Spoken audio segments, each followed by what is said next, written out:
Health inspectors in South Africa say at least 94 psychiatric patients died of negligence in the country last year after they were moved from a licensed home to unregistered facilities.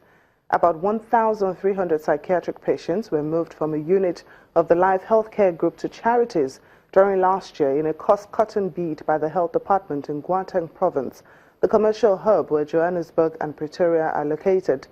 The investigators add that all 27 facilities to which the patients were transferred operated under invalid licenses.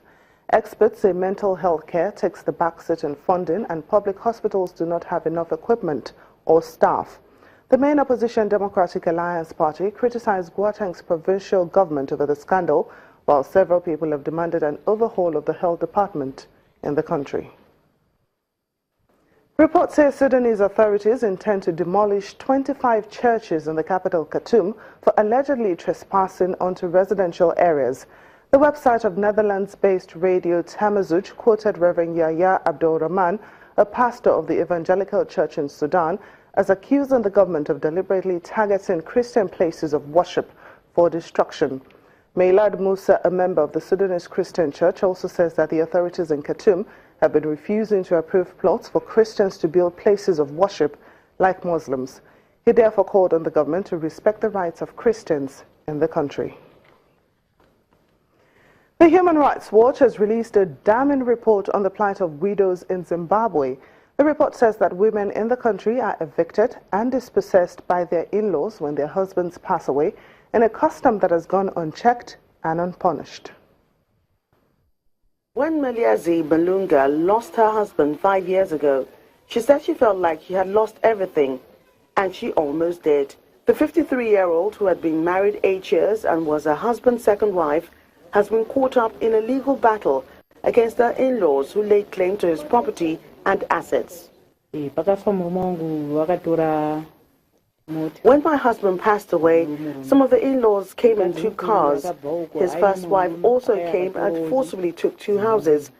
I'm left with only this house, but it's still under threat from his relatives who still want to take it and evict me from here. They're still fighting and harassing me so that I can leave here with nothing.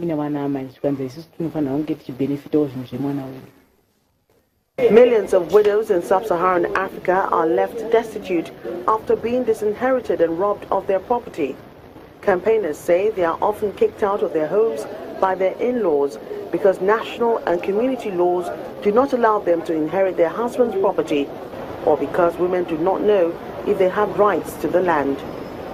Human Rights Watch recently released a report on the scope and impact of dispossession, abuse and eviction of widows in Zimbabwe. There is a huge challenge for thousands of widows who are dispossessed when their husbands die. They lose their property, they lose their fields, they lose their livelihoods, primarily because the husband has died. And we felt that it was an important issue to look at because it is a silent issue. It's not out on the national agenda. No one is talking about it, and yet it is an issue that affects thousands of widows across Zimbabwe.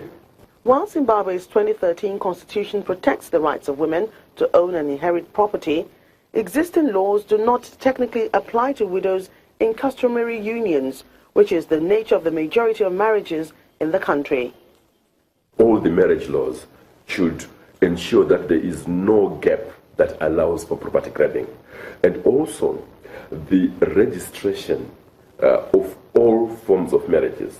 70% of the marriages are unregistered customary law unions. So there is really no scope for the protection of the rights of the spouse and the children. So we need the authorities to take a lead on that to ensure that there is that kind of protection. Activists advise that in the absence of legislation to protect widows, husbands can protect their wives by leaving a will. The African Cup of Nations host Gabon may have bowed out of the tournament early after group stage matches failed to earn them enough points to go ahead, but business people are still in the game.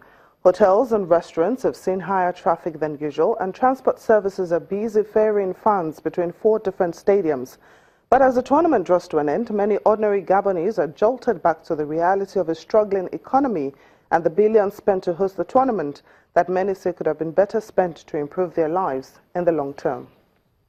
This year's tournament has been overshadowed by the aftermath of Gabon's disputed elections held last August between main opposition leader Jean and President Ali Bongo, who retained power amid allegations of widespread fraud. The votes divided the political class and the country, leading to a wave of riots. Many in Gabon also complained that the country's oil wealth is distributed among a small elite, leaving most citizens poor and out of work. Shadow, who owns a small football merchandise shop in the Gabonese capital of Libreville, says the mood has definitely been different this year compared to when the country co-hosted the Africa Cup with Equatorial Guinea back in 2012. Compared to 2012, it's not the same, because I can say that the country kind of brought politics into the sport. That is what made it somber. In 2012, everyone was happy. Everything worked well. But this time, they tried to bring in politics. Host Gabon made a disappointing exit as they missed out on the win over Cameroon, which would have allowed them to grab a dramatic place in the quarterfinals. But the organization committee claims that the tournament has boosted business for the restaurant, hotels and transportation industries in Gabon. The construction of these two new stadiums generated no less than 400 jobs directly, not to mention other jobs that were indirectly created. And even though there were calls in recent months for strike by the opposition of the government, Pambo also said attendance at the games was quite high. Leaders of civil society unions called for a boycott of a few days before the tournament started, saying the money the country is spending on hosting the tournament would be better spent on health and education. The tournament is currently in the semi-final stages, with the final due to be played in Libreville on Sunday, February the 5th. Finally on the program, the General Court Martial of 7 Division sitting in Maiduguri, presided over by Brigadier General Olusegun Adeniyi, has sentenced a serving soldier to 7 years imprisonment for manslaughter. The soldier has been prosecuted for shooting and killing one Mr. Umar Alkali within the popular Monday market in Maiduguri metropolis on December 23, 2015. The unnamed soldier was found guilty of manslaughter, punishable under the Armed Forces Act 2004. The soldier says his action was in self-defense when the deceased assaulted and tried to wrestle his rifle from him, but the General Court Martial insists on his use of disproportionate force. And that's it on Network Africa. Thank you so much for watching. I'm Temitope Fagbemi.